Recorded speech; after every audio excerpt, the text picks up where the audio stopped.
ఈనాటి తెలుగుదేశం పార్టీ నాయకులు మరియు ఇక్కడ విచ్చేసినటువంటి ప్రతి విలేజ్ యొక్క నాయకులు మరియు పత్రికా విలేకరులకి నేటి పెళ్లకూరు పార్టీ ఆఫీసులో సమావేశం గురించి కొంత వివరణ ఇచ్చేదానికి మేమందరం చేరినాం. పెళ్లకూరు మండలంలో చెల్లకూరు గ్రామానికి సంబంధించినటువంటి కామిరెడ్డి సత్యనారాయణ గారు ఇటీవల చెల్లకూరులో ఎన్టీఆర్ బొమ్మ పెట్టేదానికి ఎన్నో అడ్డంకులు సృష్టించాడు.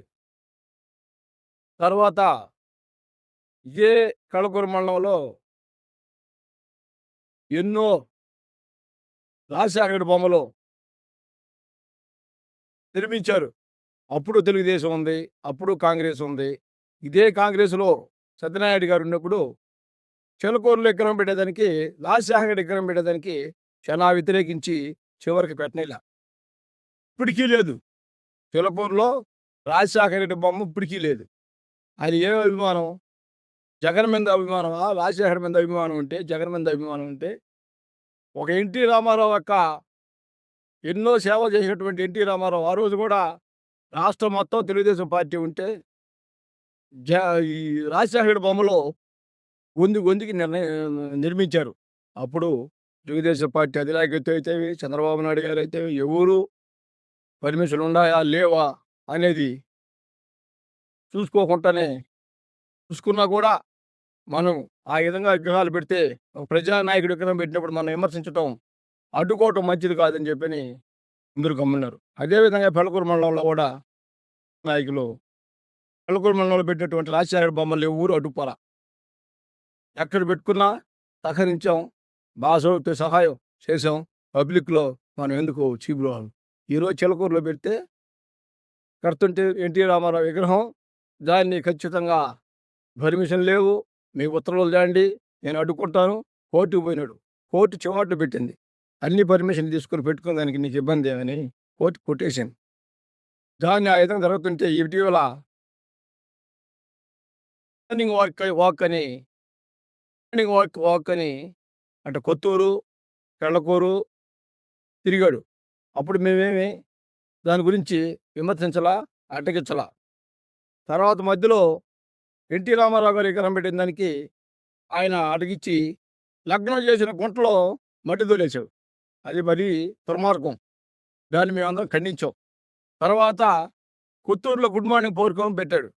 అప్పుడు మేమందరం అడిగిచ్చాం, అయ్యా ఇప్పుడే పార్టీ కార్యక్రమాలు లేవు, తర్వాత మీ పార్టీ తరఫున ఏదన్నా కార్యక్రమాలు ఉంటే కార్యక్రమం ప్రకారం మీరు పోలీసు వాళ్ళు పర్మిషన్ తీసుకొని తిరగచ్చు అని చెప్పి కొంతమంది తిరగబడ్డా, కొంతమంది సలహాలు చెప్పి పంపించాం. రాగలపాడులో కూడా అదే విధంగా జరిగింది. కొంతమంది ఆయన సహకరిస్తున్నారు, కొంతమంది తిరగబడుతున్నారు అని చెప్పి కూడా పేపర్లో మాలో కొద్దిగా వర్షం వచ్చింది. అంటే రచ్చలు ఎందుకు, గొడవలు ఎందుకు, చదువుకొని పోవాలి కూడా సర్దారా 10 మందిలో ఉన్నప్పుడు అందరం వ్యవహారం చేసుకుంటే అది వెరీజ్ అవుతుంది. కాబట్టి మళ్ళీ ఏదో రాగలపాడులో రేపు గుడ్ మార్నింగ్ వాక్తో పెట్టాలని వీడియోల్లో వాట్సాప్లో వచ్చింది. దాన్ని మేము ఖండిస్తున్నాం. ఎందుకు ఖండిస్తున్నామంటే రేపు ప్రోగ్రాం లేవు.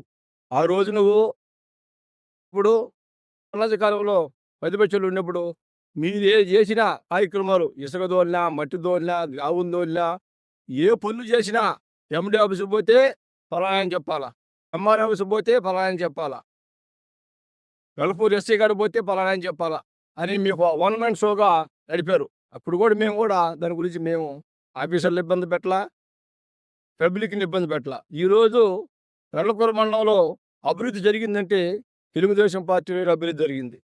పైపు లైన్లు అయితేమి, నీళ్ళ ట్యాంకులు అయితేమి, సిమెంట్ రోడ్లు అయితేమి, చెరువులు మరామతులు, నీళ్లు చెట్లయితేమి, ఏ డెవలప్మెంట్ జరిగినా ఒక పెళ్లకూరు మండలంలో తెలుగుదేశం ప్రభుత్వంలోనే జరిగింది.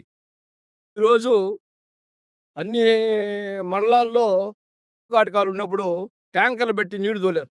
ఒక పెళ్లకూరు మండలంలో ట్యాంకర్ పెట్టి నీళ్లు తోలారు. బలంగా నీళ్ళు ఉన్నాయి, పైపు లైన్లు ఉన్నాయి, నీళ్ళ ట్యాంకులు ఉన్నాయి, అన్నీ ఉండే సదుపాయాలు ఉన్నాయి. కరువున కలిపికుంటా దేశం ఉండేది. తెలుగు ఇంకా పక్కనే ఉంది. ఈరోజు మెట్ట ప్రాంతాల్లో ఉన్నటువంటి బొరి కూడా 2 కార్లు బండేదానికి సిద్ధంగా ఉంది. ఇప్పుడు కొన్ని మెట్ట ప్రాంతాల్లో రాసులూరు, చెంబేడు, స్టెరసనంబేడు, ఉమ్మల సీనపేట, పొనబాక అన్ని గ్రామాల్లో 2 కారు ఏసి పుష్కలంగా ఓట్లు పడతాయి. ఈ టైంలో మీరు మార్నింగ్ వాక్ అని పెట్టి, గుడ్ మార్నింగ్ వాక్ అని పెట్టి జనాలను రెచ్చగొట్టి మీరొచ్చిన తర్వాత తెలుగుదేశం కార్యకర్తలు ఎవరో ఒకరొచ్చి ఓలో పక్క, మిగిలో పక్క తిరిగితే మీకు పద్ధతిగా ఉండదు. అది మీ వ్యక్తిత్వానికి వదిలేస్తున్నాం. దయచేసి మీరు మా సలహా మేరకు కొంతమంది తిరగబడ్డా, కొంతమంది సర్దుపెట్టి చెప్పి పంపించాం. దయచేసి ఈ కార్యక్రమాన్ని మీరు విరమించుకుంటారని మేము పత్రికా మూలకంగా చెప్తున్నాం. ఎలాంటి అభివృద్ధి జరగకుండా పోలేదు. మీరొచ్చిన బాట సూపర్ 6 వదలలేదు, ఇంకో 6 వదలలేదు, ఆ 6 వదలలేదు అని చెప్పి మీరు పదే పదే జనాల్లోకి పోయి చెప్పడం వల్ల అన్ని ఫలితాలు వస్తాయి, అన్ని పథకాలు వస్తాయి, అన్ని పథకాలు జరుగుతూ ఉన్నాయి. ఫ్రీ బస్ జరిగింది, పెన్షన్ జరుగుతుంది, తల్లి వందనం జరుగుతుంది, మరి అమ్మ అన్నదాత సుఖీభవ జరుగుతున్నాయి. ఇంకా కొన్ని కొన్ని జరుగుతాయి. ఇంకా 3 ఏళ్ళు ఉంది. 3 ఏళ్ళు దాకా ఓపిక పట్టండి మీరు.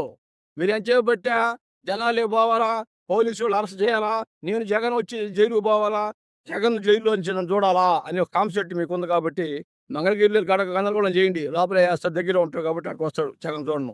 ఇబ్బందిలే. మంగళగిరిలో ఆయన ఆఫీస్ పక్కన ఎవరిని గందరగోళం చేశారంటే వస్తారు. కాబట్టి దయచేసి చీప్ రాజకీయాలు, చీప్ పార్టీకి చేసి మీరు దయచేసి మా సలహా మేరకు చెప్తున్నాం.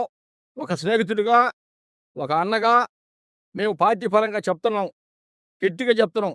ఒక సీరియస్ అనుకోని మీరు కార్యక్రమాన్ని విరమించుకుంటే మీకే మంచిది. కాబట్టి మేము కూడా దీన్ని సీఏ గారికి, ఎస్ఐ గారికి, డీసీపీ గారికి కూడా విలేజ్‌లో కొంత గలాట, ఒక రకమైనటువంటి ఉత్తేజపరిచి రెచ్చగొట్టే మాటలు మాట్లాడిన వల్ల లా అండ్ ఆర్డర్ ప్రాబ్లమ్ వస్తుంది. కాబట్టి మేము సీఏ గారికి, డీఎస్పీ గారికి, ఎస్ఐ గారికి కూడా లెటర్ పూర్వకంగా ఇస్తాం. కాబట్టి మీరు పోలీసు వాళ్ళొచ్చి మీ కార్యక్రమాన్ని ఆపేదాకా మీరు పెట్టుకోకుండా మీ కార్యక్రమాన్ని విరమించుకోవాల్సిందిగా కోరుతున్నాం. ఇంకా మీ ఇష్టం. మీ విద్యుత్తుగా వదులుతున్నాం.